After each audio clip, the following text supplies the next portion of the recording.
forward.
Sarah. How's it, Sarah? Sunday. It's going really great. Yeah. How are you doing? I gotta say it's been a long week. A lot of interesting things happening. A lot of things going on in the world. A lot of things going on in Hawaii. A lot going on in Maui. So I mean, I think because of we don't necessarily have a lot of time today because we're going to make space for a very special guest today. Yeah. So I hope you guys make it to the end and listen to my interview with Lindamae Maldonado, author of The Lost Children of Kalaupapa, and she herself is one of said lost children. And just a little brief synopsis of what we're going to talk about is the trials and tribulations of her life of being a foster child raised in I that was separated from her parents because they were a part of the leper colony. Yeah. And so she's going to talk about her journey. I really didn't have to prompt her or ask any questions because Auntie has been figuring herself out for a long time. And she's on it. There were parts where I was getting ready to say so how did that make you feel? And then she's already in the, I'll tell you how I feel. She's a good storyteller. She is. So I gotta say for as far as follow-ups in my Talk Story series now that it's expanding, great listen. Auntie can talk. We have nearly an hour conversation. I pared it down only a couple minutes because really you get everything. And then some, and then you kind of understand the interconnectedness of parts of the community as well, all through the lens of her own personal story. So, which is really cool. Yeah, and then from what I hear, she's working with a young girl on the mainland who's going to do a documentary on her. So it's kind of we get the sneak peek before everybody else for listening. Ooh, all right, so stay tuned awesome. To the end of this episode as I talk story with Lindamae. All right, so.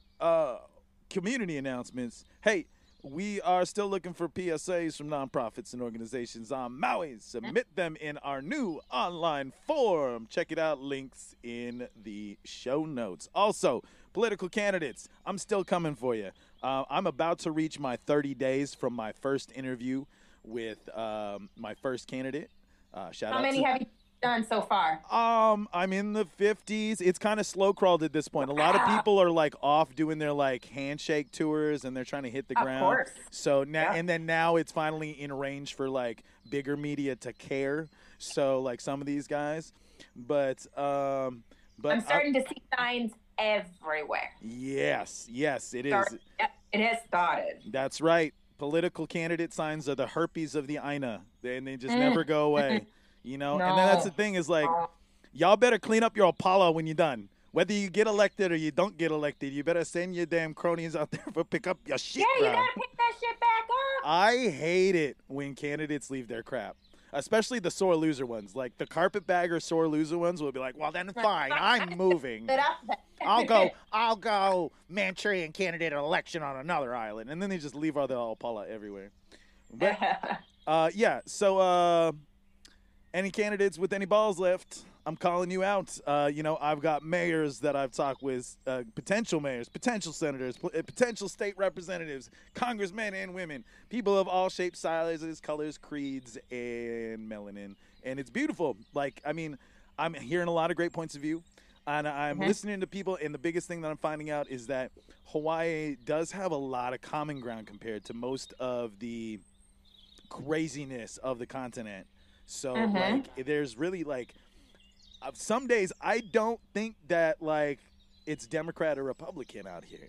I really think Hawaii would be the best place to start a real series of, districts and delegates for a comparable third party, not the other 178 tertiary parties that are available to join in America that don't show up on the ballot. But I'm saying, wink, wink, nudge, nudge, maybe somewhere along the way, people, we need to talk, maybe a party for the people, a real party for the people, a people's party. A people party. Yeah, people party. Yeah. Also, voters, it is now coming upon that time because, as I said, I'm reaching that 30-day point from my very first one, and I'm about to go back into talking to these candidates for the second time. And so I will have a form up. Check it out in the show notes. Ask your questions of your candidates. It's going to be a very simple form.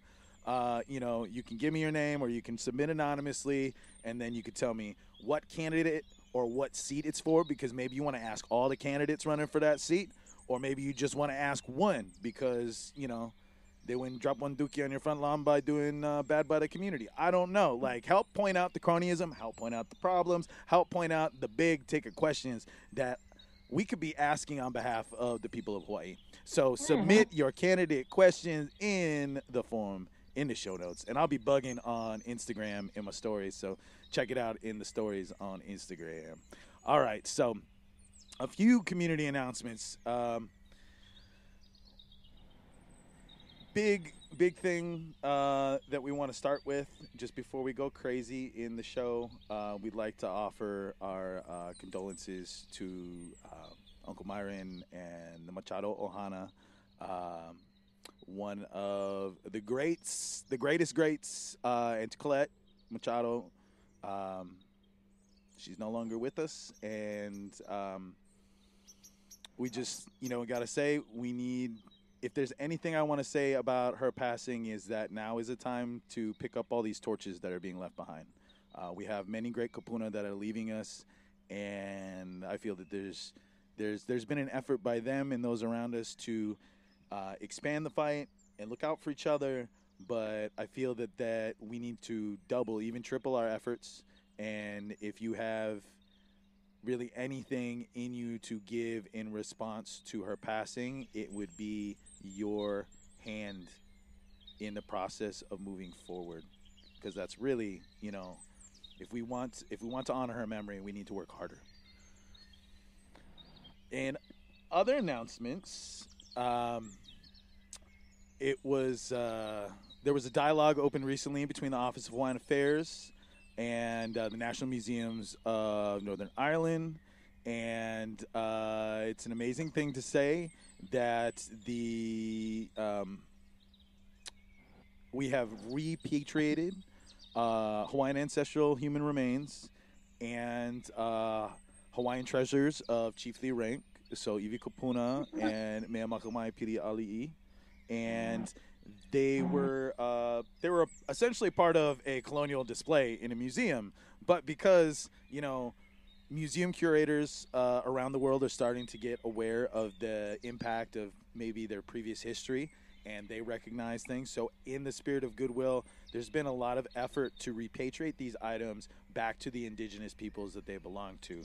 So they also were able to get some other Iwi Kupuna from a museum in Edinburgh, and they did a repatriation ceremony over there.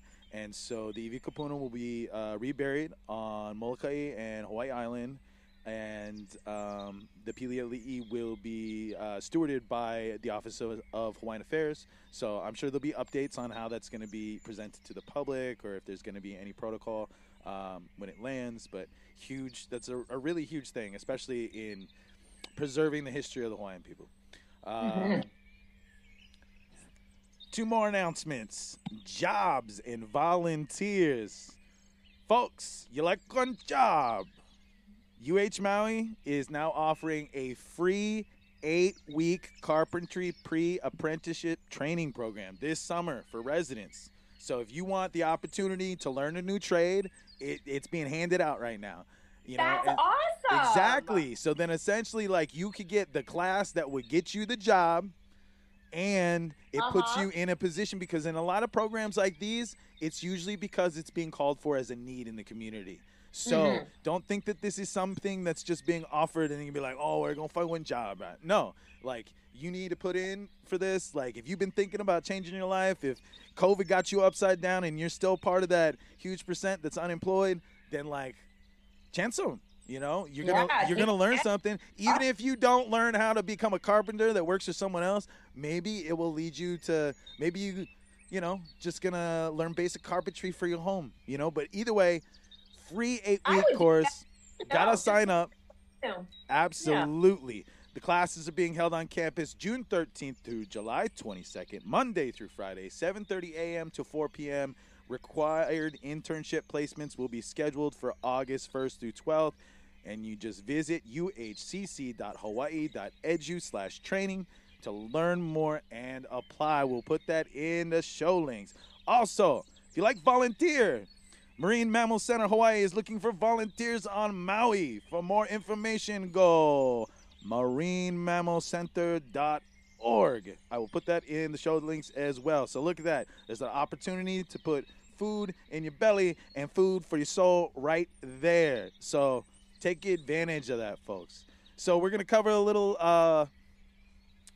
more local news than anything. I think the Hawaii news in general discussion is some data points that I learned recently that we'll talk about, and then we'll come back after a break and talk about the continent and what's going on out there in the world, why everyone says so crazy. But moving along, Sarah, did you know that there is a Aloha industry? An Aloha industry? Yeah, like every. What does that even mean? Like, okay, so like you have just like sectors of the economy, more or less. You have pieces and facets of it that represent like a niche category. So like movies and like candy and like So if if Aloha was a product, it would be an industry as well, because it is a $30 billion industry, I found out, and on average, less than 10% of that actually ends up in Hawaiian hands. So that's like, it's clearly. It's more so for tourists, huh? It's like a tourist. Well, no, attraction. It's not that it's a tourist attraction. It's that it's owned by non-Hawaiians.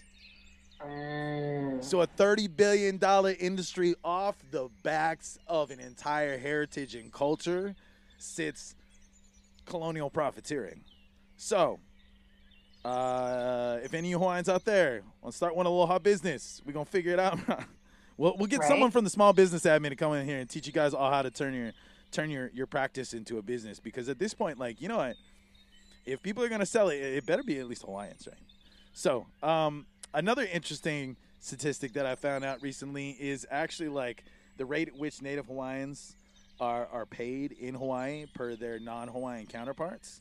And we're actually 5 to 10% underpaid compared to our not. So Native Hawaiians, by and large, even in equivocal categories, are paid less than. So I mean, at this point, this only tells me that one, like, you know, the whole problem with being a person of color, it's hard enough as it is. But then if you're like targeted as a group of people, because I'm going to use the word targeted in this case because it's, I mean, whether it's conscious or subconscious, I think people need to recognize that, like, when they devalue other people and they decide that, like, one person gets paid $2 less an hour just because of your bias towards that person, because that's really what it comes down to. I mean, these numbers are taken from equal fields. So then it's like, you know, so whether you're a street sweeper or you're a hotelier, it's, you know, but the thing that I have to say to people for that is you need to start seeing what everybody else makes where you work. There's no taboo against that. There are many resources to actually find out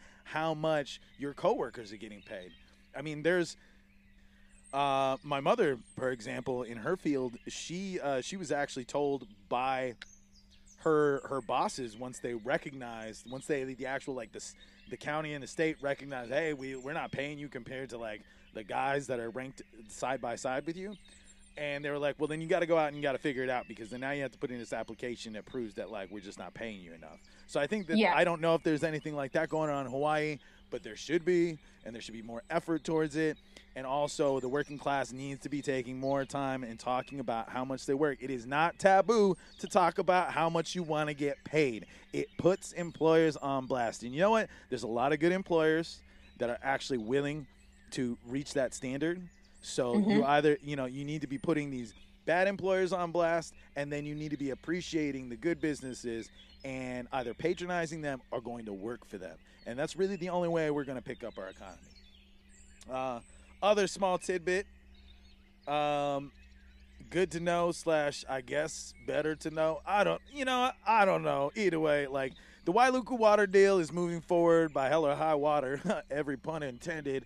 I guess the county had tried to be a part of it, but as we stated last week, not so much. But there are being efforts made to move it forward, and really, at the end of the day, as far as I'm concerned, Avery Chumley is still a dick. But I guess he won okay dick. He's our dick, That's the way that it works. It's like everybody's got an asshole, and well, I guess you're ours.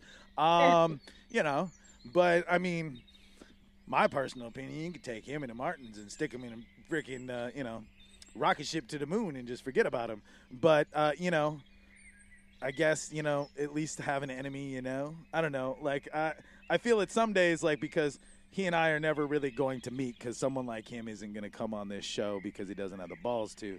And I'd probably end up making him look like Elmer Fudd, because, like, no. Anyways, but if you're listening, Avery, I'd love to have you on. We could talk. We could talk story all day. Please.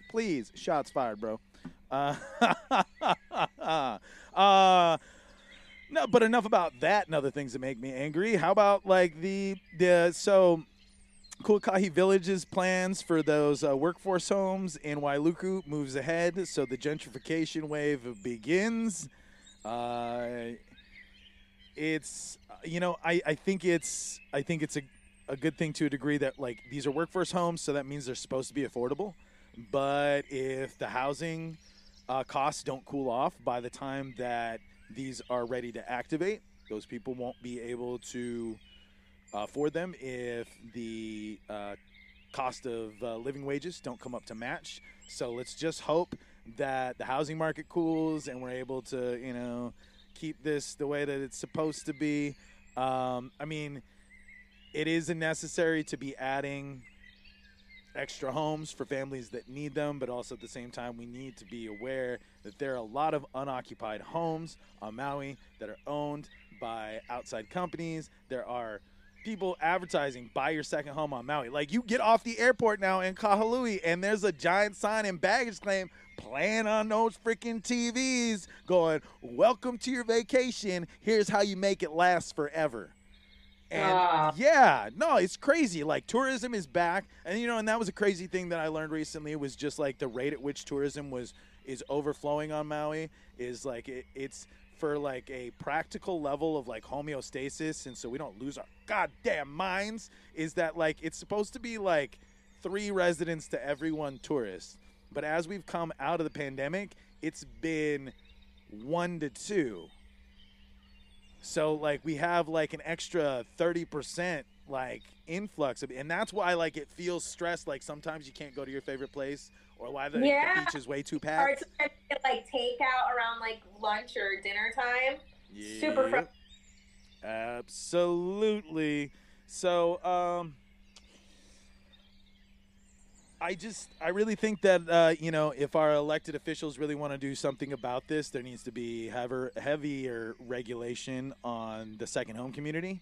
We live on a finite amount of land, and it is impossible to think that both indigenous peoples and locals that now call this their home are under threat yet again. It's like a terrible 10-year cycle with the housing economy out here. And it's just watching every time it bumps, you know. But to a degree, we are starting to see a good influx of Hawaiians coming back.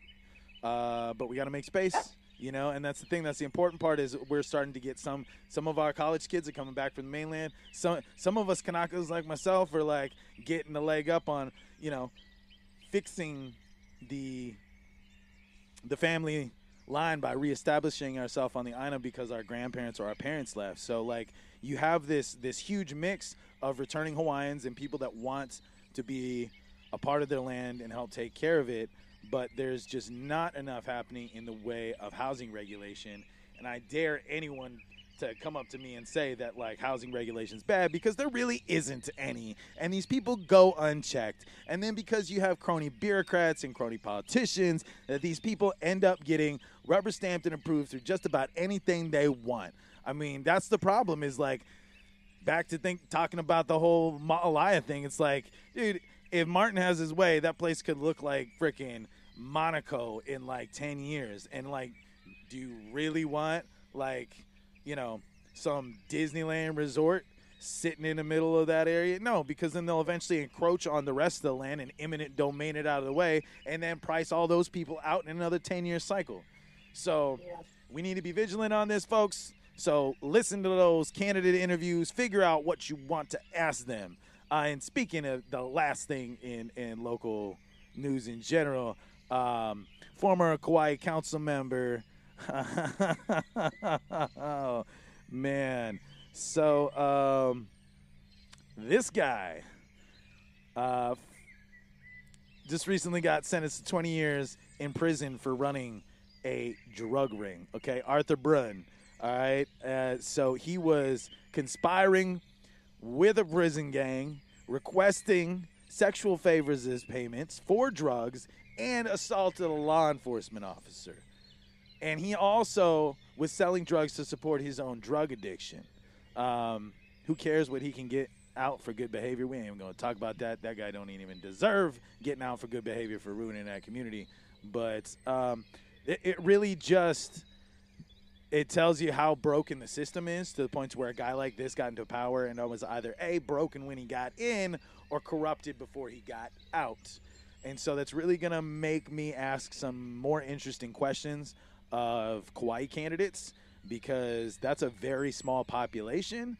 And if drugs are that rampant to a degree that a council member was running a crony ring through his office or through the power and affluence of what that office garnered him, it would only lead me to believe that there are people affected by it to a degree that they were either an unwilling patsy or a very willing component of the scam. So we will be making a point to investigate those and give me yet another reason to want to melon ball my eyes out and tear out my hair when I think about the terrible people in this world screwing it up for the good people. All right. You know what? I need a moment. And I think Sarah's eyes have glazed over too much from talking serious news. So we'll come back in a moment after this message from Newsly. Moving forward.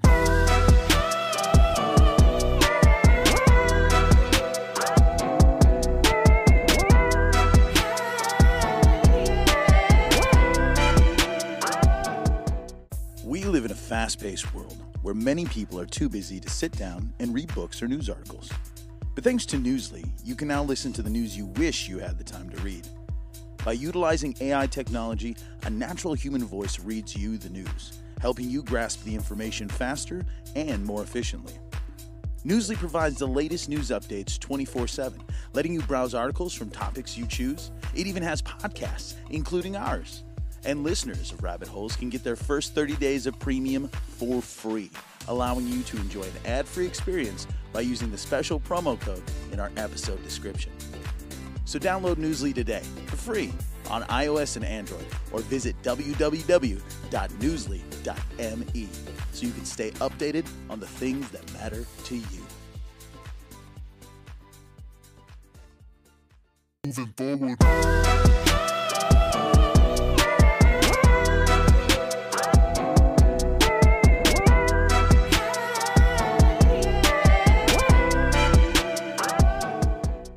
So, where do we go? when it comes to the continent this week, as most of you folks know,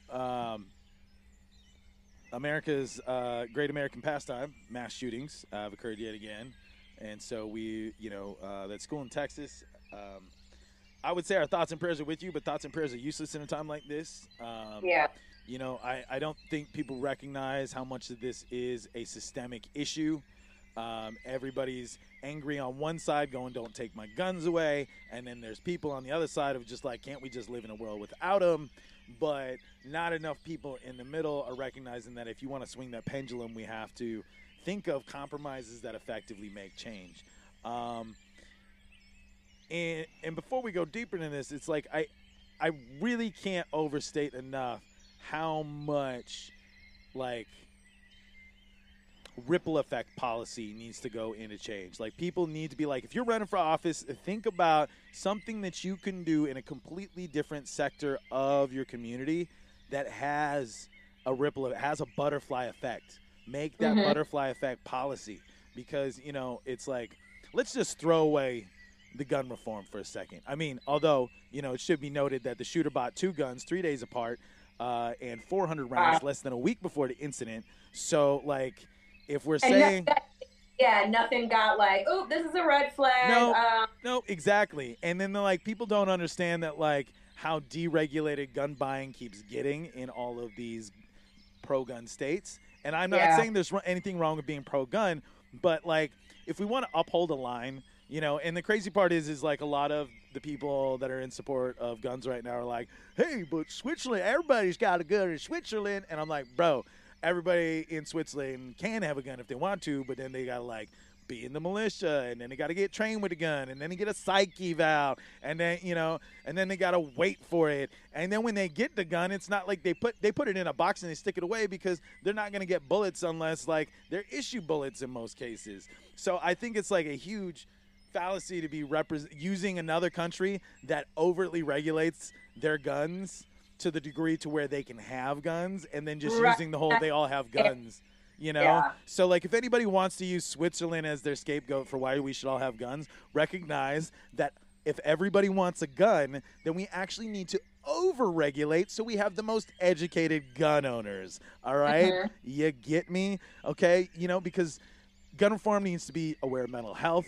It needs to red flag suspicious gun purchases while still respecting responsible gun owners. We need better social services to help identify with that community mental health. And we need to stabilize local economies to prevent mentally pushing citizens over the edge. If you develop education in a classroom, promote healthy interpersonal relationships, you prevent fringe outcasts. And that's what I mean by like butterfly effect policy. If there's a kid who does not go hungry for his entire elementary school career and then gets picked on by other kids, think about that. That all stacks up. Exactly. All the things that are on, So you have a kid who's hangry all the time at 6 years old, but then he gets bullied on by an 11-year-old that has no mental health support because his parents probably bully him.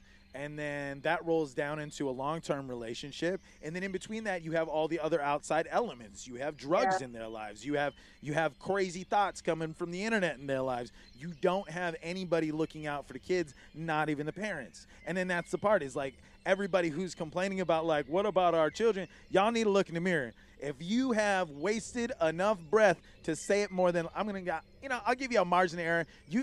My new policy is going to be about, if you bitch about it more than 5 times and don't do something about it, y'all better get off your cole and fucking make some change, bro. All right? No more of this like, I like complaint. All right, what's your solution?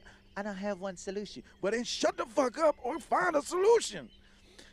So we need to be able to create solutions instead of blaming things. And by the way, it is not a solution to train a kindergarten teacher how to fire a gun. And it is not a solution to teach a child how to play dead by rubbing the blood of other dead children over her as an escape mechanism. Yeah. Did you hear about that? What? Yeah. No. One of the kids that survived the Uvalde shooting, she was like 8 years old. And you know what she did? Like, she literally turned to her dying friend and just smothered her hand in blood, put it all over her, and then just laid as still as she could. And that's how she survived. Wow. Our children now know how to cope with terrorist attacks, domestic attacks, and mass shootings better than our country can regulate its mental health. Wow. Okay? If we're now putting the children are our future. It is not their responsibility to have to protect themselves from terrible people. It's our job as their parents, okay? It's our job as the teachers in their lives, the faculty in their lives, their bosses, their neighbors, their aunties, their uncles, okay? So if you want to bitch about it more than 5 times, you better come up with a solution that doesn't involve putting security in every school, because that's not how it happens, okay? Putting a guard in every school, that doesn't effectively do anything. I mean, shit, they got the cops that ran out to Uvalde to go save that school. Like, half of them just, like, forgot all of their training and just started screaming, hey, if anybody needs help, scream. And then, like, now people are screaming before a fucking guy can come into their room and go, oh, now I know where you are, peekaboo. Like, that's the shit. We're not training our cops enough. Our parents are copping out and going, well, then you just put a gun in the school. It's like, there is no such thing as a good guy with a gun that solves your problem, okay? If a good guy with a gun has to show up, that means we've already gone too far. We've gone too far now. So in order to go back, we need to make it to where a good guy with a gun can show up every once in a while and solve a problem, and that's cool. But this should not be an everyday issue, okay? Schools being turned into fortresses is not an answer. Okay? We can't be telling our kids that now that they have to walk through a prison entrance in order to get an education. What does that tell our kids? Where does that put them psychologically to think about, like, oh, well, is this a prison or is this a school? You know? And how does that, like, we do not give... mess up their mental health trying to fix this to a point of then we're really going to need, soldiers on the front, like, of schools, because it's just going to be like, like you said, like a trickle effect. It's going to get worse and worse and worse in mental health then. Yep. And then how does that help gun culture? So for those of you that are intelligent, smart, and a responsible gun owner, fret not. We're not coming after you. You can have your guns. I don't give a shit. I just don't want you using your guns to get drunk and shoot off your big toe like my cousin Timmy. All right. I just don't want. But I also don't want people with mental health issues, you know, and I think that also opens up a conversation, because it's like, did you know veterans who smoke marijuana can't own a gun? Really? Yeah. So here's the thing. It's like, this is where our common ground with gun rights people should be. It's like, here's the deal. I will help lobby to get guns in the hands of responsible marijuana smokers who aren't going to, like, because what the fuck are they going to do? Marijuana smoker, you 9 times out of 10, you smoking the ganja to, like, lose your temper, okay? I mean, I have to not smoke to come on air so that way I smoke. Be so paranoid handling that thing. Be like, never mind, I'm going to put this down. Exactly. So, like, you know, so I really think that, especially on the advent of trying to legalize marijuana in Hawaii, we also have to think about, like, hey, let's deregulate the bad parts of gun ownership laws. Let's make it to where responsible gun owners are given better opportunities, or are respected better, or, you know, aren't looked at because they smoke recreational marijuana. It's like, bro, if you want your Second Amendment and your 420 at the same time, just don't hurt anybody. Like, obviously that gun ain't gonna be out. I mean, like, if you spreading peace on your lawn, smoking that what? Yeah. I said you'd be more inclined to, like, drink and shoot somebody than smoke and, like, shoot somebody. Yeah, especially since alcohol is a depressant. Huh? Especially since alcohol is a depressant. Like that, then people drinking and buying guns. Like, if you. Yep.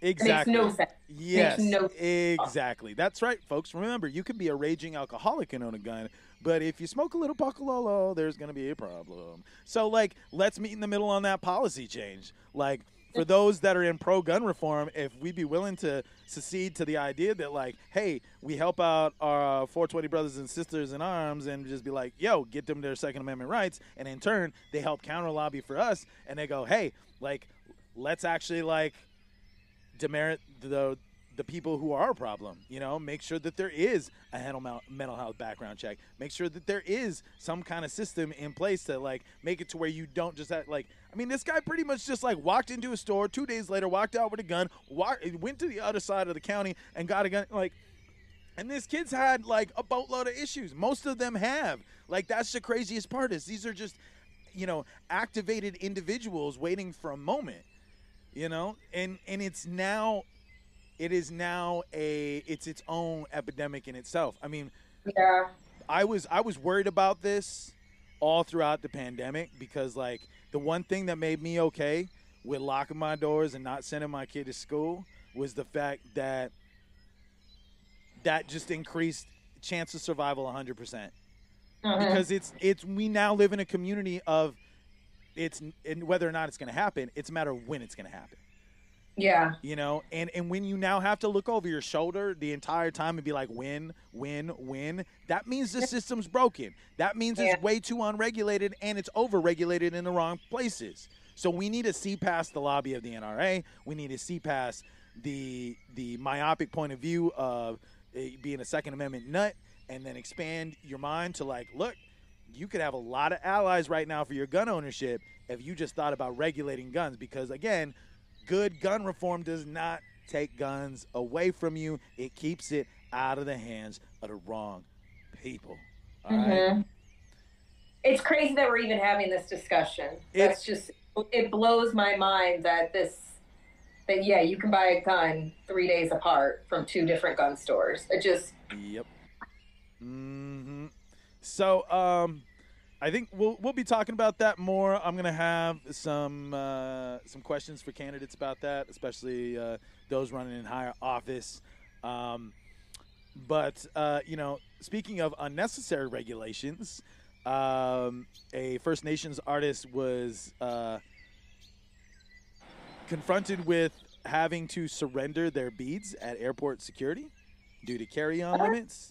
But then it's like it's inside of a bag. It was essentially just like the per ounce limit of their beads was too high, and I did not know that like beads counted on the same level as like lotion and shit.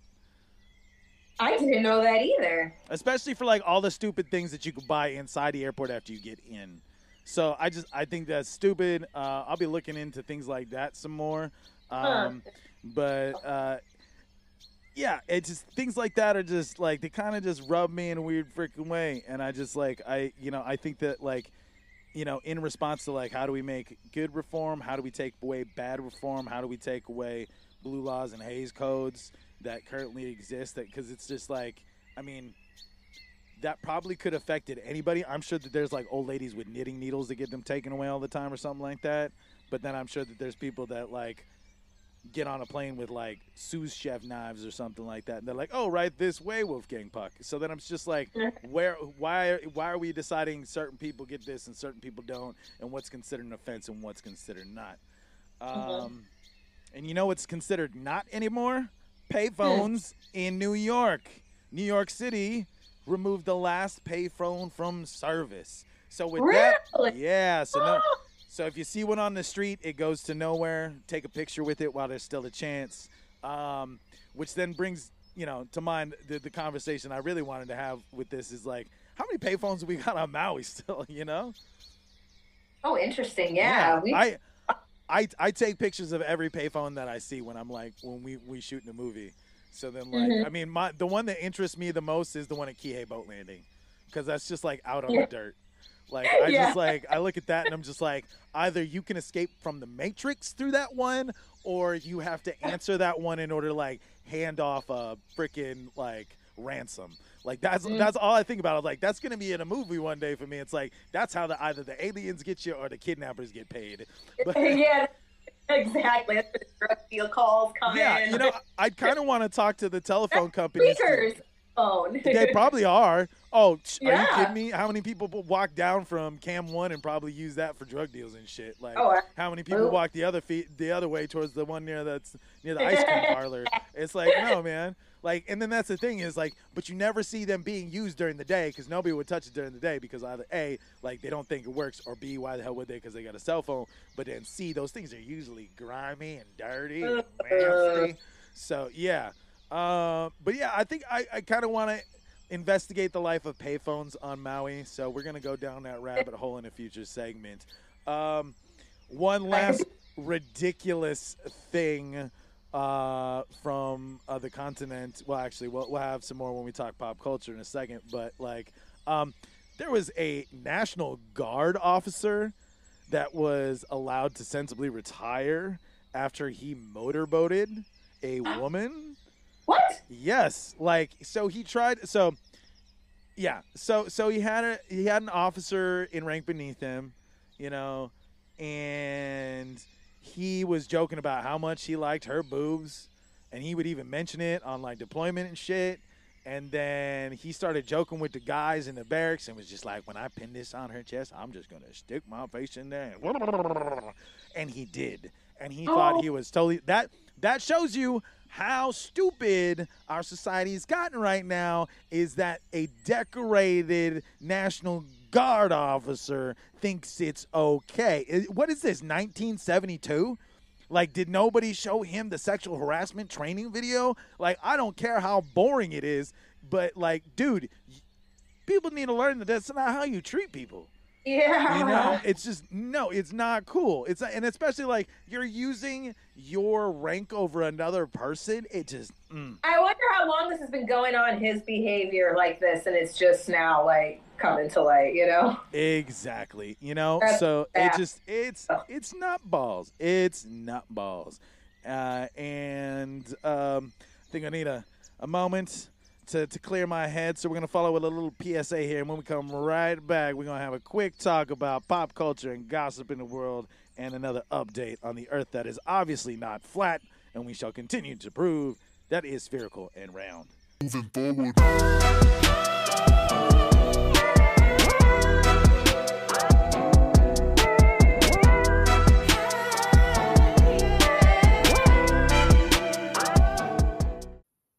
Get help. It's never your fault. It doesn't matter what you were wearing, what you were drinking, or what you agreed to in the past. Sexual assault is never your fault. Support is available 24/7 through the National Sexual Assault Hotline. Call 1-800-656-HOPE or visit RAINN.org. That's RAINN.org.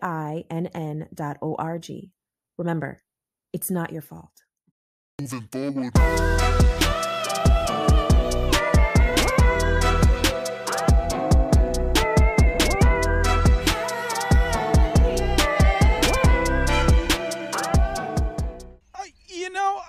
I think the world is a dumpster fire right now, and that's why we need to distract ourselves. So one last thing to add to that dumpster fire, and then we'll talk about fun things.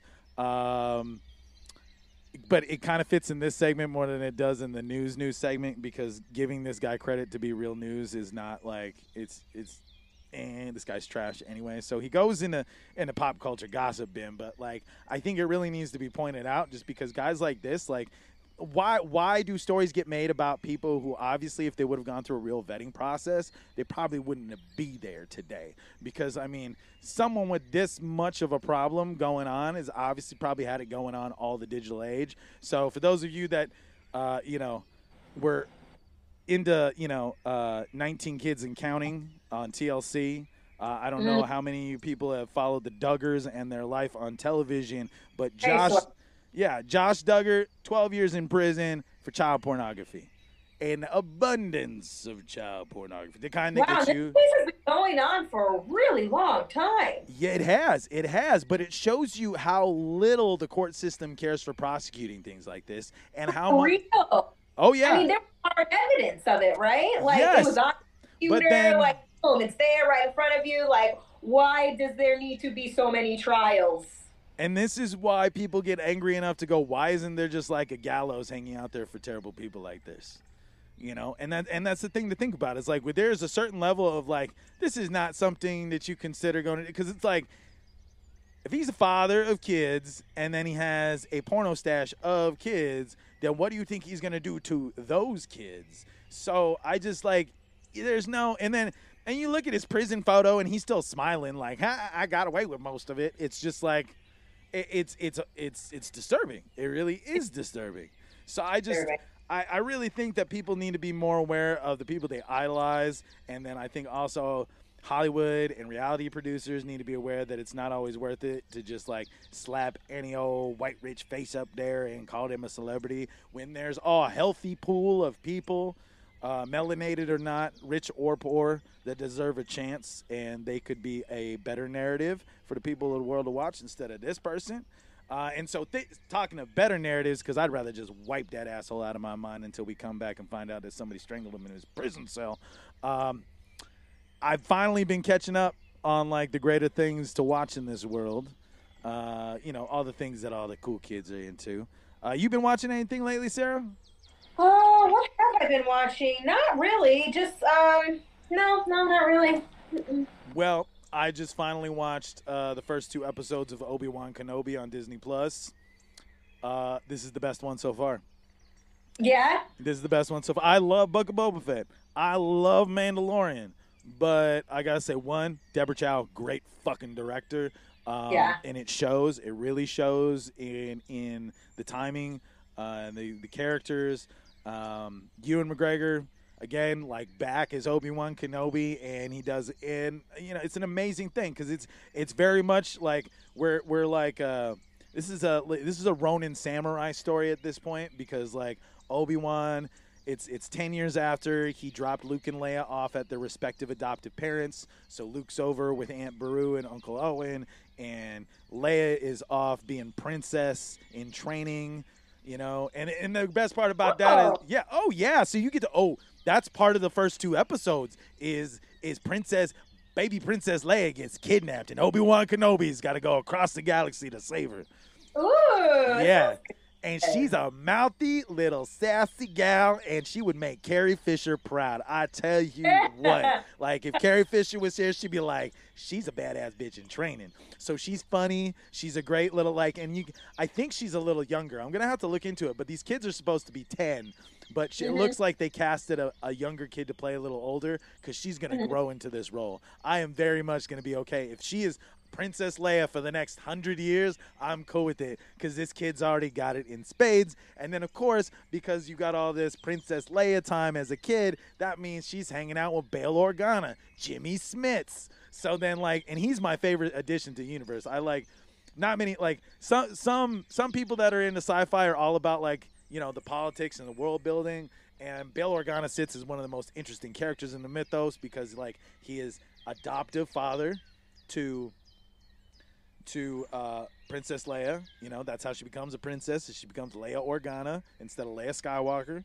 And then her dad's in the Senate, but then he fought in the Clone Wars side by side with Obi-Wan Kenobi and the Jedis. So this is the equivalent of that 4-star general who grows up to be a senator and then a king type of thing. So it's really good character. You get a lot of interesting moments because it's you learn how good of a person Princess Leia became because she had a great father and watching that relationship. So for those you daddies, girls out there that are sci-fi nerds, that is probably the most familial part of the story is watching Princess Leia and Bail Organa, just all these dad and daughter times. And it is... I gotta have Coco watch it. I bet it's really good, and that does have some kind of dark moments because it's hard-boiled Star Wars. So I mean, you got these Kurosawa elements going on, and it's really cool because of it. But it can be a little dark at time for the kids. What's the rating? Do you know what the rating is on it? I think that was a PG-13. But you know what? I will have to say I'd say wait a couple years on Coco. I wouldn't even let mine watch it yet. Show her some Star Wars Rebels so she can get used to it because all that Rebels storyline is associated with what you're about to see. So the brothers and the sisters of the Sith Inquisitors are in it. I gotta say that some people are gonna be kind of peeved of when is he gonna break out his lightsaber because you watch him carry it around for a long time, and you also watch and notice that he hasn't used his Force powers. And so there becomes a moment where he's really got to use his Force powers, and it's watching him have the hardest brain fart of his life because he hasn't used the Force in 10 years. And just like any other muscle, he's got to rebuild it. So he spends a lot of any of the fights that he gets in, he doesn't even break out his lightsaber. He gets in a fist fight with people because it's your Force attunement has to be high to wield a lightsaber. I mean, you're fucking moving a laser around, a hot freaking laser. Of course you need superpowers to fucking wield that. People don't realize. Nope. That's a lot of situational awareness. I finally finished Picard to the end. That was really good. I know I talked a little bit about it last week, but I have to say just the whole culmination with the Q saga that's inside of it. John Delancey back as Q was an amazing thing. and the Oz. The Oz were in Element. I can talk about this part because it's not a spoiler, but then other fans are going to be like, that is kind of a spoiler for me. But the Picard Q hug at the end was probably the most awe of the day moment. Just watching two old friends who have acted side by side of these as these characters for decades, to not only have an epilogue as their characters, but to share a moment as actors. You could almost feel them coming out of character when they hugged each other. Like the level of love in their eyes for each other as revered colleagues. You could see Picard melt away for a moment, and it was Patrick Stewart hugging John Delancey. I really feel that. So if you haven't watched that yet, you guys need to watch it. It's freaking amazing. I still haven't finished the rest of Disco yet, but Strange New Worlds is badass, and I kind of want to just finish binging everything else on it before I talk about it. So I'll come back next week and talk about Strange New Worlds with Anson Mount and the crew of the Enterprise before Kirk shows up. And yeah, so it's just, it's awesome. Oh yeah, I saw the first episode of that one. I saw the first episode. Yes. Okay, so what did you think? I was thinking, like, wait, he's not in this though. He's not in it. That's right. But they will have a Kirk coming in soon. So yeah, so be on the lookout for how that affects things, and it also shows like what timeline in the more or less Star Trek multiverse it is after they establish this. So, you know, a lot of people are like, is this the Calvin timeline or not? So you guys got to watch. You guys got to understand how it all fits together. All right. And so our last thing before we go today, because after this we're going to have an amazing talk story with Lindamae Maldonado of the Lost Children of Kalaupapa. But before we go, it's our weekly check-in on why the Earth is round. And why... Oh, yeah. Why is the Earth round? Well, okay, so, like, I don't even think it's, like, why is it round or how is it round, but how do we know it's round, you know? And so that, like, so, you know, last week I talked about circumnavigating the globe, particularly circumnavigating the Antarctic, you know, going around the Antarctic shelf. I should have also talked about circumnavigating the North Pole because there are many circumstances of that. But I will make sure to bring it up in my conversation because the more that I'm learning about flat earthers, they have an answer for everything. Some of them I've heard don't even believe Australia is real. Wait, what? Yes. Some of these people are so cray-cray that for reals, they think that Australia is not real. Exactly. So, like, I'm sorry, Australia. I didn't realize that you were facing such issues with ignorant people, but I know you're real. I know you're real. You know, we should have you know, I got a cousin that's out there for a wedding right now. He should do a segment on how real Australia is. Oh man, but yeah. So I think our small talking point for today's lesson on how we know the Earth is round. Constellations. All right, Hawaiians and Hawaiian wannabes and Hawaiian next door neighbors and locals alike, we all know out here that constellations are key to finding our way around this world. And we also know that constellations change per where you go. So certain parts of the world see certain parts of the map.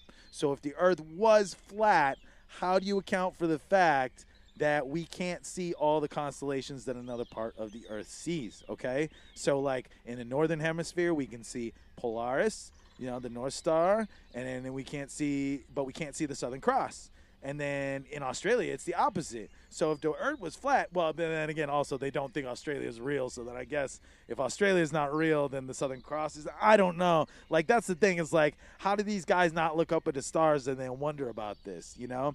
So then, you know, and that's the thing. Is so, like, if we were all on a disc with a dome of lights above our head, you should be able to see any point on the dome, just like when you trap a bug inside of a jar, okay? So, but this isn't what happens. So we can't see the same stars all the time, and we only see stars in different hemispheres, and we only see stars in different seasons. So the map shifts as the Earth moves, you know? So, like, our point of view of the universe shifts as we rotate around the sun. And that's also what taught us how the Earth orbits the sun. So, like, a lot of that whole orbital model that we started with back in the day that got refined into what it is now is, like, the math required in understanding how our approaches in the galaxy, around the planets in our solar system and everything, that gravitational number that's told to us by looking up at the stars and going, wow, that star moves that far across in the sky from our eyes from this fixed point. So you use your fixed point in the Earth to figure out, you know, where our view of the universe moves. So, you know, I would like to hear what he has to say in response to that. I'm sure, like, he'll have some, like, it's a projector and your eyes are just messing with you.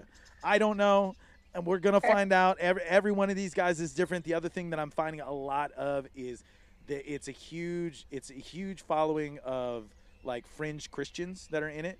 It's predominantly fringe Christians because they're apparently they attach to the term of firmament as described in the Bible. So next week when we talk about this, we're going to talk on how they're misusing the Bible to interpret myth into a reality. Because the other thing is like, how do we account for this dome? Who put it there? How do you fix the dome? Like, I mean, I saw what happened in the Simpsons movie when they put a dome on Springfield. Look how much of a pain in the ass that was, and that was a cartoon. So I can only imagine in real life because, like, unless ancient fucking aliens built it, how the hell do you put a glass dome? And then, like, also if you look at some of the models, I mean, I'll be talking about these more, but, like, these glass dome models are weird because they got, like, holes in them. So, like, how do you account for? And the holes are apparently for, like, gods to walk through. So you can only go to. Yeah, exactly. Yeah, it's weird. It is weird. It is a gross misinterpretation of a biblical text. I'm not even religious, and I take offense to this. So this is one of those cases where an atheist goes in defense of the Bible and will have quite a few things to say against flat earthers and probably even some interesting pro things to say about religion, even though I think it's colonial hooey. So all that and more next week. Coming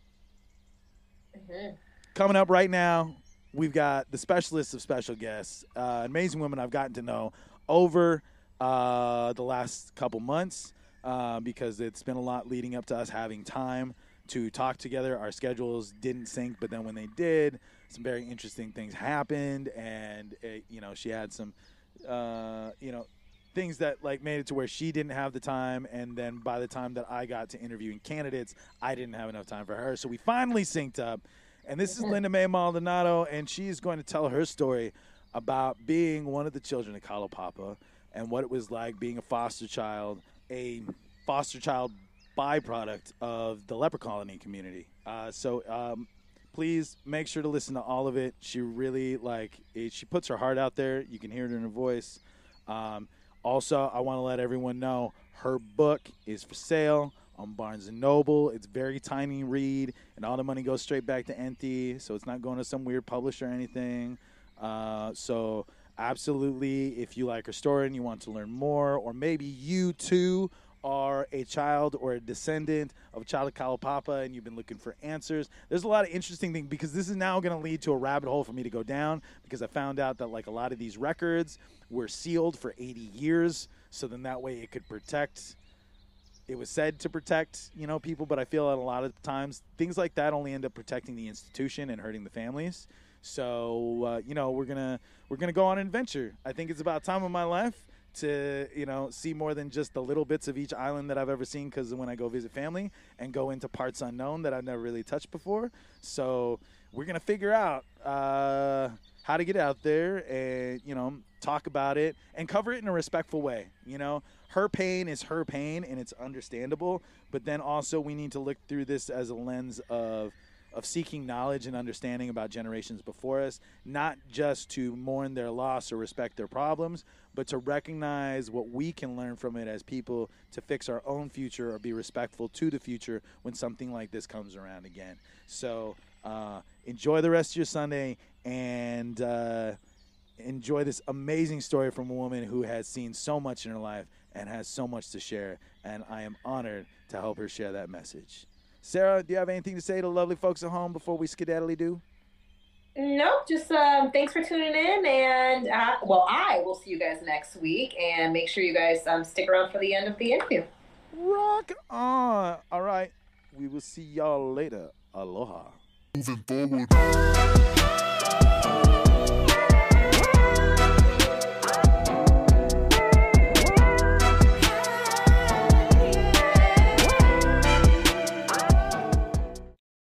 Did you receive a call or message that mentioned Social Security and demanded immediate action?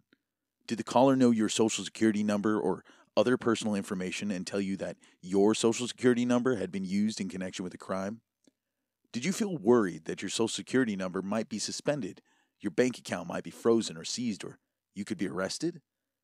That is not the Social Security Administration. Social Security will not threaten you, demand your personal information, or instant payment, email or text you pictures or documents, or use a real government official's name to gain your trust. Social Security does not accept payments by gift card, prepaid debit card, internet currency, or by mailing cash. Criminals use these forms of payment because they're hard to trace. Don't be fooled. Hang up. Ignore them. Report this criminal activity to the Social Security Administration Office of the Inspector General at oig.ssa.gov. Moving forward.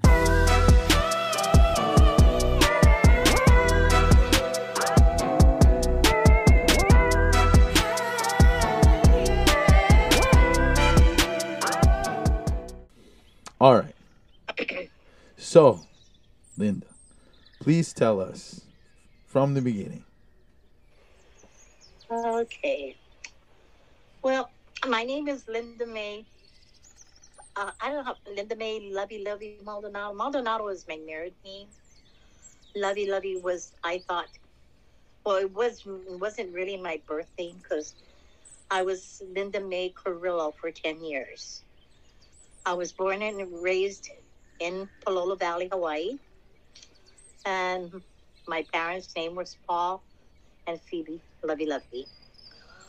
I used the name Carrillo until I was 10, and all of a sudden I was told that I need to start writing Lindamae Lovey. So it took me several weeks to get used to writing Lovey. And, I'm 10 years old. I don't understand. So I did that. So when I was 12, my father died. And I was such an inquisitive person. Everybody used to call me the Naele kid because I would always eavesdrop on all the adults, which was not heard of. I mean, when you're little, the saying was kids are seen, not heard. But I would just listen to when my parents had visitors like my aunts, my uncles, my cousins would come. I would go into the house and I would listen to everybody talking. So when my father died when I was 12, I finally had the courage to ask my mother, why did I have to change my name from Carrillo, which I was writing for 10 years, to Lovey? So she gathered all 5 of us. There was 5 children. And she sat us on a parlor floor and told all of us that we were adopted. Well, we all looked at each other and we didn't know what adopted meant. So she went ahead and started explaining that we weren't her true children, that she obtained each one of us, and she told us how she obtained us. When she got to me, she told me that my real parents, was my father was an owner of a journal store in Maui, and my mother was a nurse. I was their only child, so they didn't want to be tied down, and they gave me up for adoption. And so that's how I was obtained. So, and I looked at each other, and then the funny part of it is growing up in a close-knit family of 5 children, my parents, I didn't see any difference because we were all different nationality. My oldest brother was part Japanese, then my sister was part Black, and I'm Filipino. My brother right under me was Cherokee Indian, and my last brother was pure Haole. And we didn't know the difference then. And then growing up in my teens, and when I got married, I saw the difference.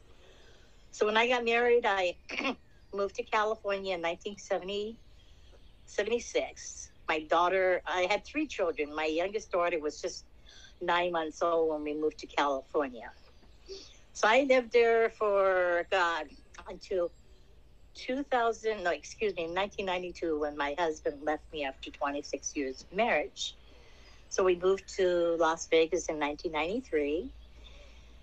And in 2003, one of my granddaughters belonged to his halau in Vegas, and her kumu was my first cousin's daughter.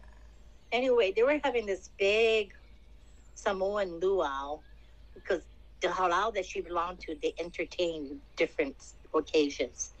So my first cousin told my granddaughter that to tell me that I needed to attend this wedding because my other cousin, who is his brother, lived in Salt Lake City and he needed to talk to me.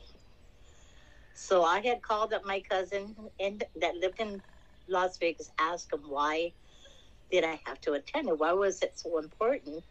And he said that his brother, who lived in Salt Lake, was coming because him and his wife was going to be singing a Hawaiian wedding song, and that his brother needed to speak to me because it was important, something about my mother. I was real puzzled because they were related to my adopted mother. That was my adopted mom's real family, which is the Quinn. And I haven't seen this cousin for over 30 years that lives in Salt Lake. So I went, and because I was puzzled because they knew my mother, which is their aunt, true aunt, had died in 1992. And all of a sudden, they're talking, he's telling me that his brother says something about my mom. So I was kind of puzzled. So I went to the occasion. I saw him walking in the hall. We hugged. And like I said, we haven't seen each other for 30 years. So he did his thing. They sang the Hawaiian wedding song. And he came in, and then I said, what is this about my mother? I don't know what's going on. My mom died in 1992. And he goes, I know. This is your biological mom. And I go, what? He says, yeah, my other brother who lives in St. George is a genealogist for the Mormon Tabernacle in Utah. Somehow or another, this woman who works for the genealogy department in San Francisco were close friends, and she was having a family reunion that year. This was April, and they were having a family reunion in July in Maui for her family, and just so happened she had made up this family tree and sent it to my cousin in St. George to see if he could help her, do it right, because she knew that the Quinns had a big family reunion and they color-coded their family tree. So when my cousin in St. George got the tree, he took notice of my name on the tree. So he called my aunt, which he calls Auntie too, because they were very, very close friends. And he told her that he knew someone who was on this family tree. So then my aunt said, who? Because my adopted mother's maiden name was Quinn, and my biological mother's maiden name was Chuck. So she thought they was related, like in the Chinese part, Chuck and Quinn. And he goes, no, Lindamae, lovey. And then he told me that my cousin who lives in St. George says that she just started waiting and says, no, that's my niece. I have been searching for her for 45 years. So then when they got off, my cousin in St. George called his brother, which is my cousin who lives in Salt Lake, and told him if he knew of where I was, because like I said, we lost contact over 30 years. So it was just a coincidence about this party that we went to that they found me. So I was lost for words because I didn't know what was going on. So he asked for my telephone number and I gave it to him. And this was a Saturday. So on Monday, I came home from playing bingo. My daughter says, Mom, do we have an aunt by the name of Lois? And I says, no. And she says, well, this woman called and said that she was our aunt and her name is Lois. And she left me her phone number. So I got settled and I called the number and this woman picked up the phone, and I asked her if may I speak to Lois. She goes, this is she. I says, hi, my name is Linda. And then she goes, when it was just gave me chicken skin all over my body, because when she says Lindamae, I freaked out because I never used May. I always use Linda because I hated the name Lindamae. And I freaked out because how would this woman know my name was Lindamae?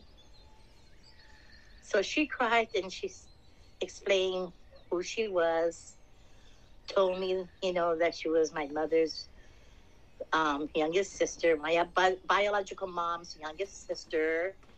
She has been searching for me for 45 years. And her dream was to find me because they were having a reunion in KNI in 2003, a second reunion for my biological side of my mother's biological side of the family, which is the Hue'us. So then we talked for about an hour, and I got off the phone, and my daughter was sitting there wondering what the heck was going on because I was crying, and because I found out that my mother was still alive and she lived in Kalaupapa. I had a half sister, and that my mom was 83 years old, and my sister was 60 years old. So I talked to her, and then and I asked her, I says, how is my mom? What kind of health is she in? She goes, my mom was healthy as an ox. So she asked me for my permission if I would if I would like to have my mom's number and my sister's number. So I did take it, and when I got off the phone, I was just shaking. I was in awe.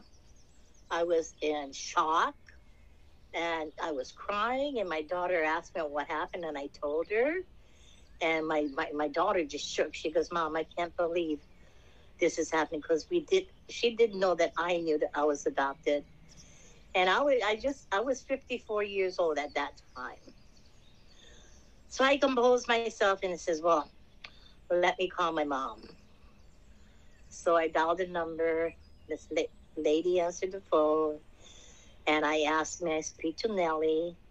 She says, this is she. I says, hi, this is Lindamae. And she cried for a couple of seconds.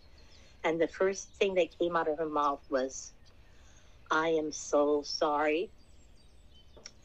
And I says, no. I says, I am the one that's sorry, because I hated you and my father for all my life since when I found out that when I was 12 that you guys gave me up. I was told that I was the only child and you guys wanted a career, so you gave me up for adoption. And then I found out the true story. How I was obtained by my adopted parents, because I was taken away from her the day I was born and placed in foster care when I was the day I was born. So I hated my biological parents for giving me up, for which this was told to me by adopted mother. And I remember getting married, and I remember my ex-husband telling me, you need to find your biological family, because simply we need to find out, medical reasons, we need to know about where you came from. And I refused until that day when I was 54 years old, when I found out what had happened. And I felt so guilty. So for my mother to tell me that she was sorry, it broke my heart, because I was the one that should be sorry. I was the one that should be asking for forgiveness for hating her, and then we talked, and I says, well, I'm going to go. And then I cried, and I got off the phone, and my daughter held me, because it was just an eerie moment. It was just to hear my mom's voice, to know that she was still alive, and to know what had taken place the day I was born. It hurted me so bad, and I kept on saying to myself, how can people be so cruel to take children away and give them to someone else and not tell them of their true identity and keep it a secret for all these years. So then I said I needed to call my half-sister. So I called, but she wasn't there, so I left a message. And later on that evening, she did call me. And it was a bittersweet call, because the first question she asked me if I had any children, and I said yes. I had 3 children, and at that time, I had, I think, about 6 grandchildren, and she just started crying. And I couldn't understand why she would ask me a question, and why is she crying? Come to find out that when she was born in Kalaupapa. And I guess her father's brother lived topside in Molokai. So he got to get my sister. She was raised by her biological uncle. And come to find out, she was the only child. She never had any sibling. And when she grew up and when she was 16 years old, they found a big tumor in her uterus. So she had to have a hysterectomy at the age of 16. So she could not bear any children.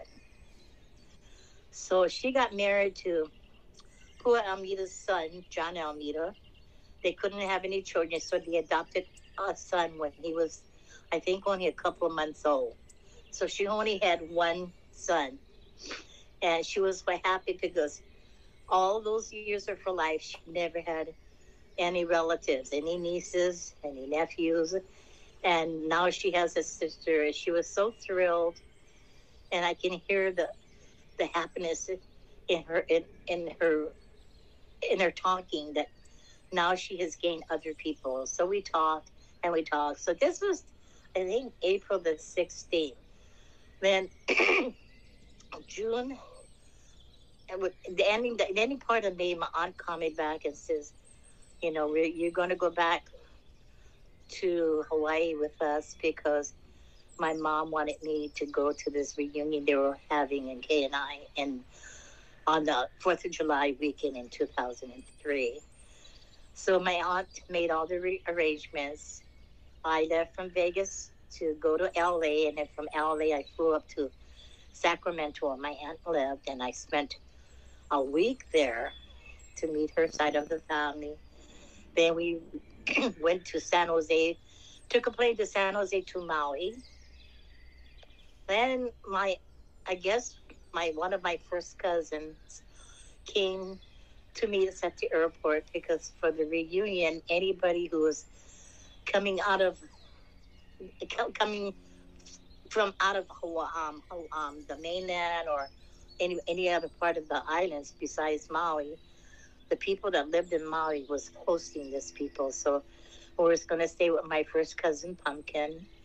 They came to pick us up at the airport. We took practically all of our luggage to her house. And then later on, we had caught this little twin engine to go to Kalaupapa. I was so scared because I've never been in a small plane like that.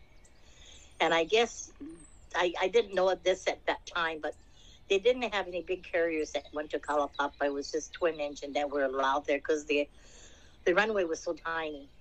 So we took it, me and my aunt and the driver. We went, and then I think it's only like 10 minutes away from Maui. We got to Molokai, to Kalaupapa.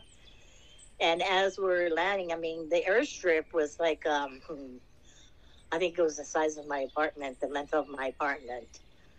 And when they put the brakes on, the nose was almost touching the water. So there was this little airport, and there's all these people at the airport.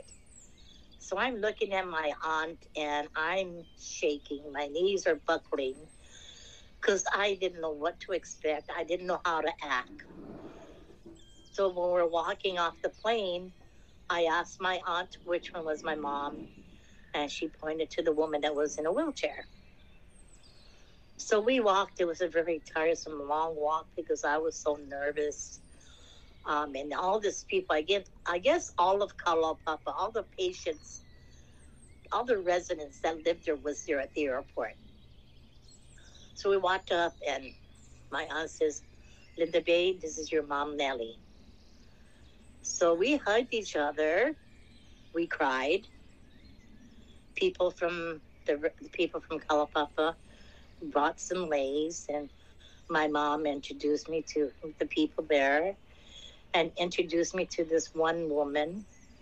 I think she was like maybe 50 or 55, not more than 60, as my Hanai sister. And how she was my Hanai sister was when she came to Kalaupapa, she was the youngest resident there. So my mom took it upon herself to be her mother. So it was her Hanai daughter. She respected my mom as her mom. So she grabbed all our luggage and put it in the truck, and we got in the car. We drove over to her mom's house. God, landing there, it's such, I can't explain the feelings. I can't explain what was going through my body. When you leave the little airport, you would go over this little bridge, like, it wasn't even a bridge, but it'll have a sign posted of how many residents were there, how many state workers were there, how many federal workers were there, because it was I guess run by park rangers also. So we go to her little 2-bedroom house, and she had turned her garage into like a big patio where she had a big picnic table. I guess I didn't know this at that time, but all of Kalaupapa likes to watch the Wahine volleyball. So they would come to my mom's house whenever it was playing in there. We'd potluck, and they would all watch the volleyball games there. So it was kind of weird because, when I met my mom and when I hugged her, I didn't, I hate to say this, but I did not feel that mother-daughter contact. I mean, it was a blank.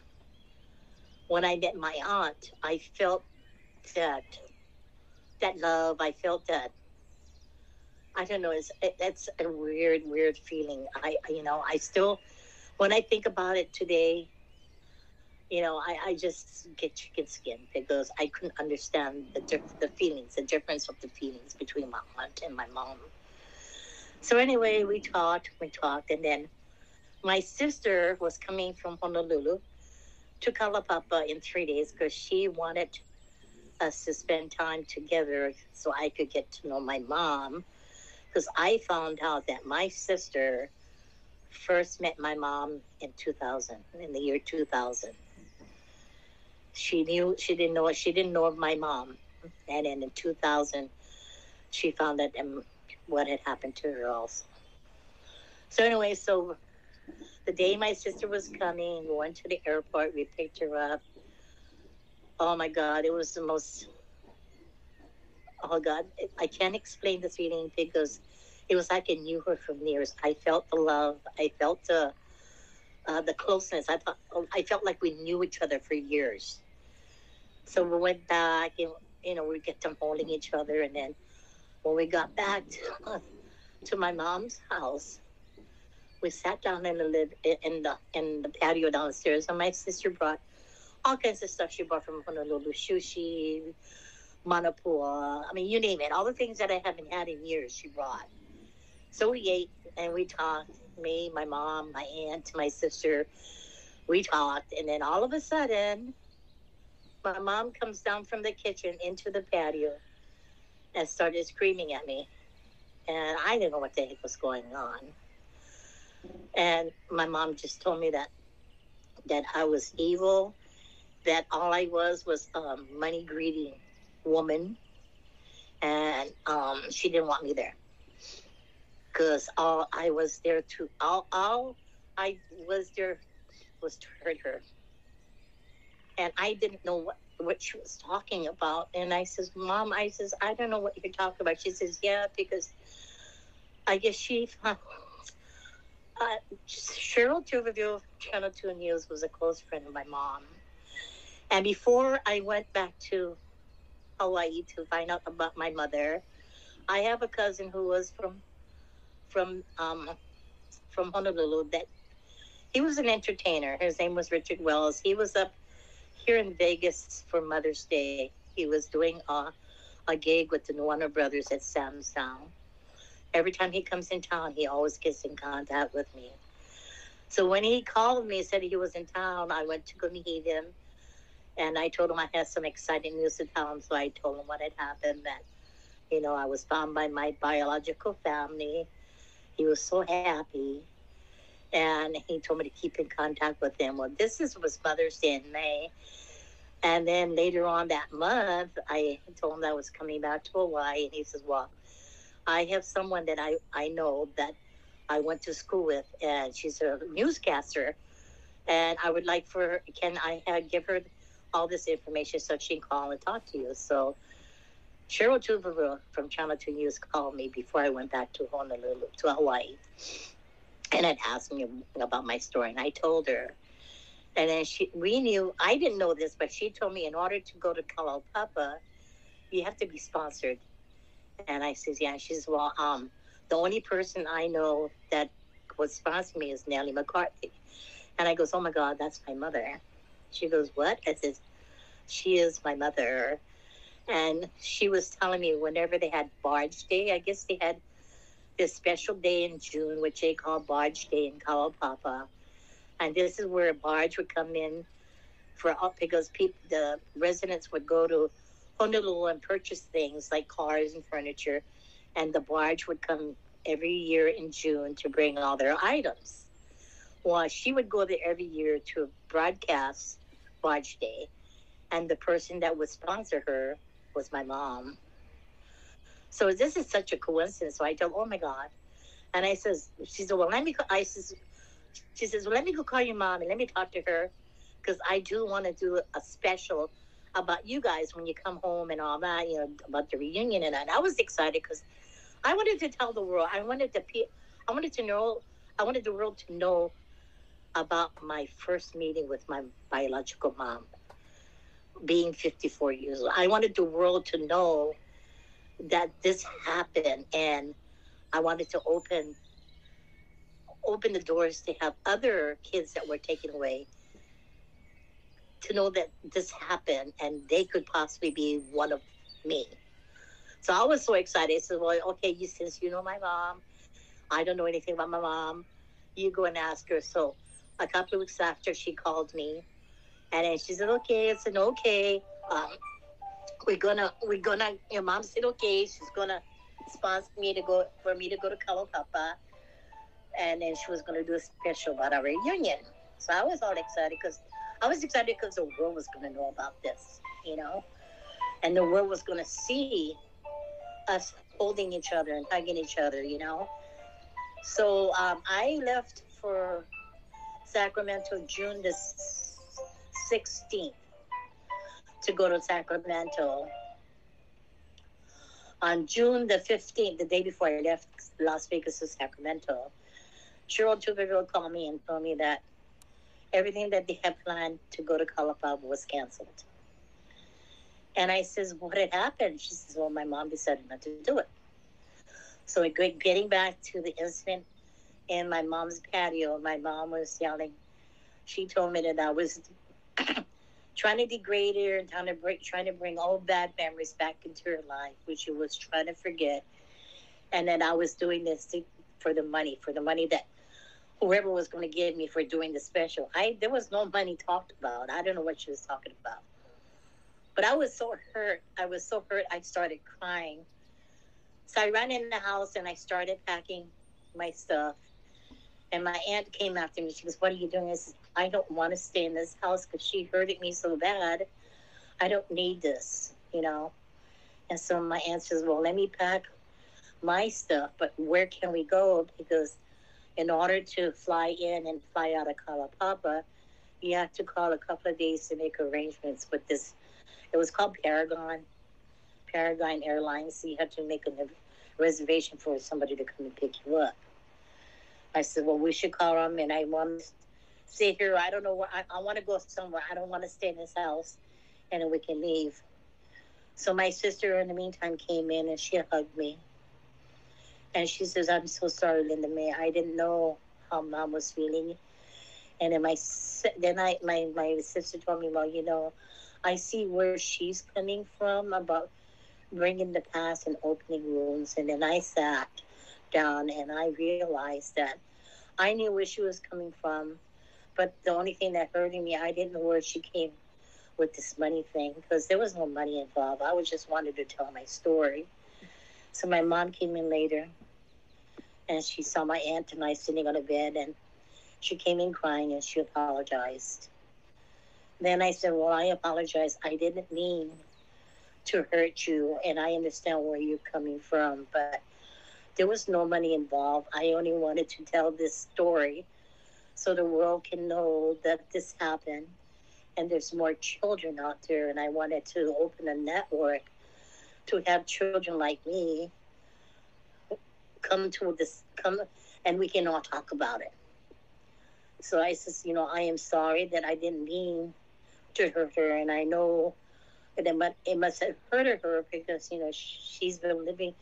I found out she was living in Kalaupapa since she was in 21, I think in 1930 something she went there. She was 21 years old. And this is now 2003, so that was her life. She was programmed. I tell everybody that people in Kalaupapa are programmed. And the reason why I say they're programmed is, they were left and they were exiled. They were left for their family, exiled to Kalaupapa. There was rules and regulation that they have to follow. And they were afraid what the consequences would be if they didn't follow it. So their life were really, their life was controlled by the state. And I felt sorry for her. And then in 1969, she had the opportunity to leave, but she decided not to leave, that was her home. And then I asked her about my father, and she wouldn't talk about my father. She just would change the subject. So I stayed in Kalaupapa for almost 3 weeks. My sister stayed there only 2 weeks. And just before I was leaving to go to Maui for the 4th of July reunion in Maui and Kauai, my sister was leaving, and she told me that, because I was Catholic and my sister was Protestant, so we went to 2 different churches in Kalaupapa. They had 3 different churches in Kalaupapa. They had a Catholic, they had a Protestant, and they had Mormon. So my mother and I would go to church every morning at 6 every day, and my sister went to church on Sundays only at the Protestant church. She came on like 11 o'clock, and so her and I smoked. And then we didn't know that we eat smoke. And then when I wanted a cigarette, I would leave my mom's house and I would go walking around Kalaupapa and have a cigarette. So my sister goes, let's go have a cigarette. So we both walked away. And then my sister told me, well, I have something to tell you. I go, what? She says, I was sitting in church, and after church, this woman came up to me and asked me if I was Teofilo's daughter. And my sister, no, that was my father's first name. So she says, no, that was my sister, was me. So, and I guess she was a neighbor of my mom's. So she came to tell me that, because I couldn't get any information from my mother about my father. Because I know that he was exiled in 1946 from his family. The state took him away from his family. He had 4 children, 2 girls and a boy. Divorced him and exiled him to Kalaupapa. He met my mom, and I guess they got married in 1947. I was conceived in 1948, and then my dad left Kalaupapa in 1953. So she says, the lady lives right next door to mom. So later on that evening, I told my mom I was going to go have a cigarette. And I walked, and this woman was watering her plants. And I walked up to her, and I introduced myself. And she says, you're Teofilo's daughter. I says, yeah. So she invited me in her house, and she told me about my dad. My dad was a policeman in Kalaupapa. He was married, he was married to my mom. And then in 1953, he just wanted to, well, I have, he has a reason why he left Kalaupapa, but I'd rather not say it. And this woman told me, and I don't want to say it because till today my mom doesn't know that I know, and nobody else know what I know, the reason why he left. So he left Kalaupapa in 1953, and he went back to Maui and returned to his original family. He remarried his first wife, and he went back to his 4 kids. So she told me that he was from Maui, and my last name was Carrillo, and I knew I was going to go to Maui for the reunion. So when I came back, I had told my aunt about the meeting. So my aunt says, well, okay, when Paragon comes and take us to Maui, when I get to the airport, go to the closest phone booth, look at the phone book, and for my last name Carrillo, and then call. So we left Kalaupapa July 30th. And we landed in Maui. So I saw a phone booth, got the phone book, and I found a Carrillo. But it was spelled with only one R, Carillo. I was spelling my name with 2 R's, Carrillo. And that's why I couldn't find anybody that was related to me with that spelling, because it was the wrong spelling. So I decided to call this one Carrillo that was in the Maui phone book.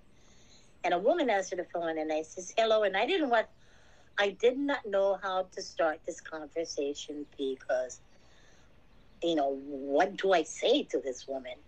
So the only thing I could think of was, is there a Teofilo in this family? And the woman said, yes. My heart was so elated, it was fluttering, and I says, can I speak to him? And she says, oh, I think it's impossible because he died 10 years ago in 1993. My heart dropped. Then I says, well, how are you related to Teofilo? And she says, that was my husband's grandfather. So evidently, she was, I guess, one of my siblings' daughter-in-law. So she says, well, then I told her, I says, I know you're probably puzzled and you're probably angry with all these questions I'm asking. And I told her that I think I am Teofilo's daughter. And then she just stopped. And she said something about Kalaupapa. I says, yeah. She says, well, I've heard the story because my husband would tell me about that he had an aunt that was born in Kalaupapa, that his grandfather was married to someone in Kalaupapa, and he had another daughter, which nobody knows about. So she said, let me take your number and let me have my father-in-law call you. So, okay, so later on, about 6 o'clock, the phone rings. My aunt answered the phone at my cousin's house. And my aunt says, Lindamae, I think this is your brother. So I got on the phone, and I says, hello. He goes, hello. And he goes, is this Lindamae? And I says, yes. And he cried, and he cried, and he couldn't stop crying. And he says, he always does this till today. This is what he calls me. He says, baby, I've been looking for you for over 50 years. He says, I retired from Honolulu Telephone. And in the late 70s, we had contract in Kalaupapa to put phone lines. And I was the one that went there. And I knew of your mom, and I went to her house. And I had asked her, where was I? She said she didn't know. And he yelled at her and said, don't lie to me, but my mom never knew where I went to. But he has been seeking for me for over 50 years. So this was a Monday, and he says, can I come and pick you up? I says, I would like for you to come and spend time with me and my family. And I says, I couldn't go, that we had plans to go to Kauai on Thursday and come back the following Tuesday. So we made arrangements for him to come and pick me up the following Tuesday and spend time with him. So I went. We left to go to Kauai on Thursday night, and Kauai is like a peninsula, and topside, my cousin had a couple of bungalows that they owned, and my aunt and I stayed in one, and her and her family stayed in another.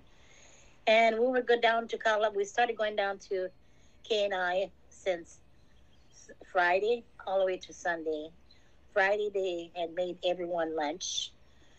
So we went down there, and I was so scared because I didn't know how to act. And I know I was going to meet a whole bunch of people, family, that I didn't know anything of. So we drove up down Friday afternoon to have lunch. And there was tables set outside in this old Hawaiian church. And there was, when we drove up, a lot of people walked up to the car. And my aunt she introduced me to everyone. And I just, till today, I can't remember who they are and how they were related because there were so many people. So we sat down, and then my aunt took me to tour the Kauai because it's just a peninsula, like I said. And my cousin Pumpkin had a towel patch. And then I guess a lot of my cousins there was like about 6 or 7 towel patches down there. So my cousin took us to the one that they owned. It was quite big. There was a little shack, a lot of shacks down there. There was a big grave site where I found out was the burial site of my great and great grandparents. And the church was it was a beautiful old church. And it was right by the water. It was beautiful. It was paradise. And this is where the reunion was going to be held. So my my cousin that we were staying with, her daughter and her husband wanted to take my aunt and I to sightseeing. So we decided to drive down to Hana. So we left my cousin and we went topside, got ready, and they took us to a drive in Hana. I'd never been to Hana, and I've heard of Hana so much. It was one of the most beautiful, I really would cherish that trip because it's so beautiful. We drove and we stopped by Lindenberg's memorial. We stopped at the Queen's Bath. We stopped at seven Sacred Falls, and then we stopped in Hana to eat. Then we drove all the way to Hana Pier. And then we drove all the way to where Oprah had bought some land. It was beautiful. Beautiful, beautiful, beautiful. And it was a long drive there, but it was very scenic, very green. So we got back to the cottage about 10 o'clock at night. And then my cousin said, well, you better take, get some rest because tomorrow's going to be a big day because that's when the reunions was going to happen. So I went to bed, and the next morning we went. My aunt, my cousin, that made us breakfast, and she told us that we need to relax because it's going to be a long day. That we have to be down there at 3 o'clock. So my aunt and I went walking around my cousin's property, and then we walked to the edge of the property, and then you can look down and you can see the peninsula of Kauai. It was beautiful, and then we walked over and we saw the different flowers, candy, crown flowers that I haven't seen since I was little. And then fruit trees, different fruit trees, the lilikoi vines, even had a mountain apple.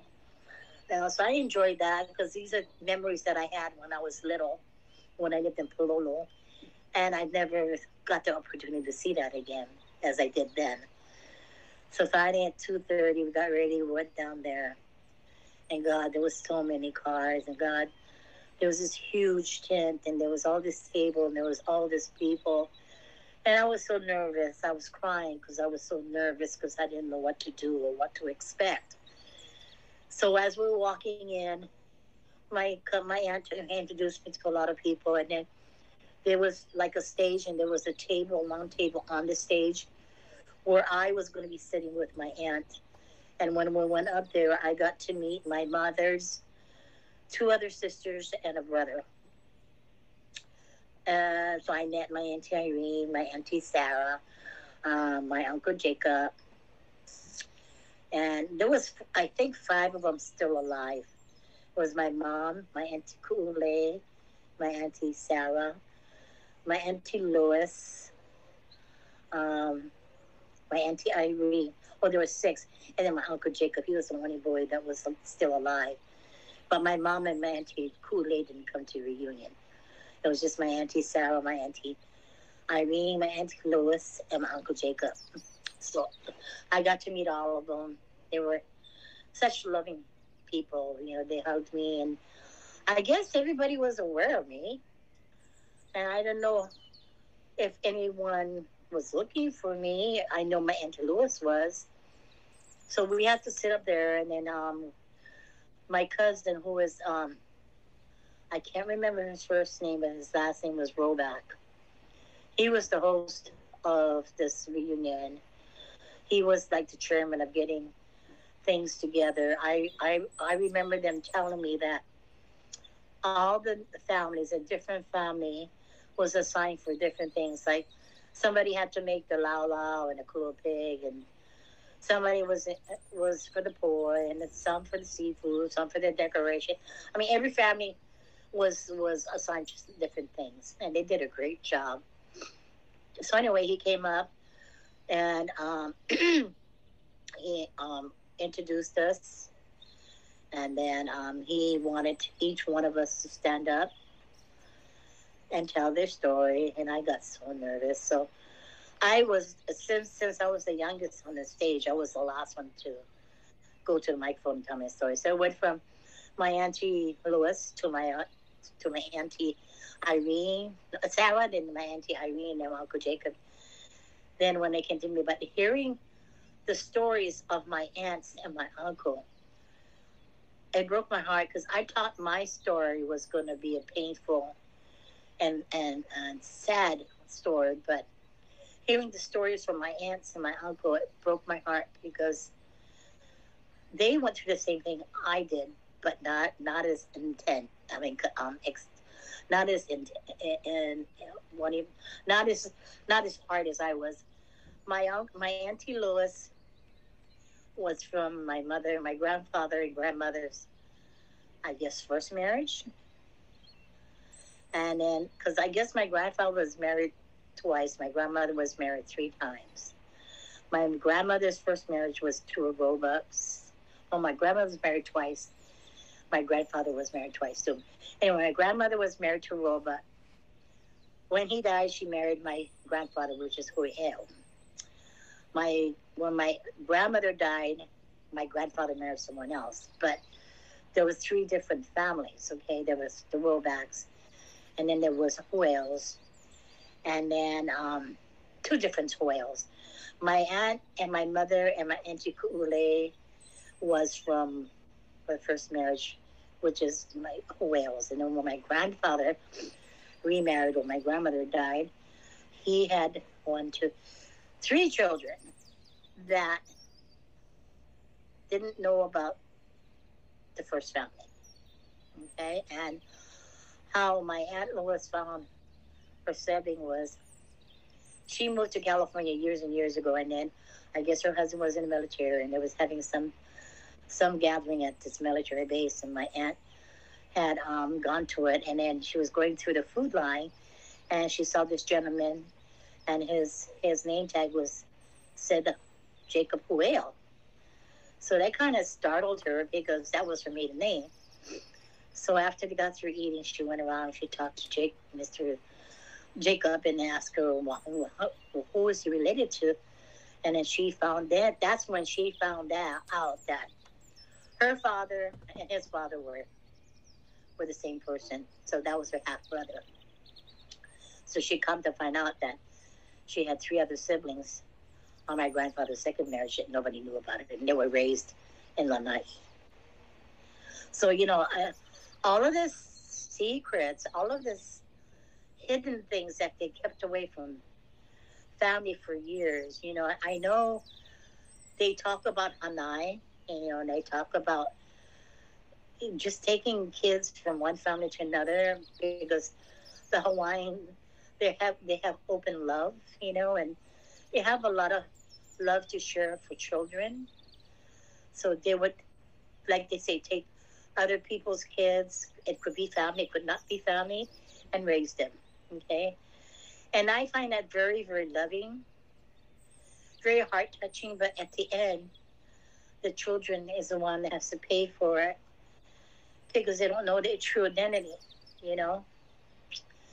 And I know that they're doing this for a good reason, but the thing is, when you grow old like me, when I found out what had happened, it hurted me because I did not know my roots. I did not know anything about my medical background, which I found was more important because I had children and I had grandchildren, and it was essential that they knew about the medical background. I was hurt that was taken away from me with no explanation. And what really hurts me the most, that no one still talks about it till today. And this is now 2022. We, the children of Kalaupapa, are still swept under the carpet. And this has to come to an end because we are human beings. We have the right to know where we came from and who we came from. Yeah, I know they didn't know anything about the disease leprosy in that time and age. But now this is the open. I'm sorry that I am the person to bring out this. But it's important for me, and not only for me, but my other siblings, because there was 5 of us that was adopted. 2 other siblings of mine were also a product of Kalaupapa. And I today have not found closure for them. They're both not deceased, but they still have children, grandchildren, and great-grandchildren. I need to find closure for them, like I have found closure for me and my family. I want the world to know this ungodly thing that happened to the children of Kalaupapa. People should owe up to it and just talk about us. Yeah, we're humans. We make mistakes, you know, and it's easy to say, I'm sorry. It's easy to say, I'm sorry. We have put all you guys through all this, but somebody needs to owe up to it, and someone needs to take the responsibility of this event that happened. And I'm thankful for the rabbit hole. I'm thankful to Kawika for being here to listen to my story. I have written a book, and I've been trying to write the book since I was found in 2003 to 2000 until last year. I finally got it published. It's not a big book, but it's mainly a story about what I found, what my feelings was, what my heartache was, and what my concern was about the lost children of Kalaupapa. And I guess that's it. That was amazing. And I will make sure to put a link to your book inside our show notes so people who listen to the show can click straight to your book. I want to thank you so much for sharing your story, because it's absolutely moving, and I think the world does need to hear it. And I would love to talk to you more later and follow up again. Mahalo. Mahalo for coming on and telling your story. For being here for me, okay? And whenever you're ready, just contact me, okay? Absolutely. You have a wonderful day. You too. Aloha. You have a great day, okay? Aloha.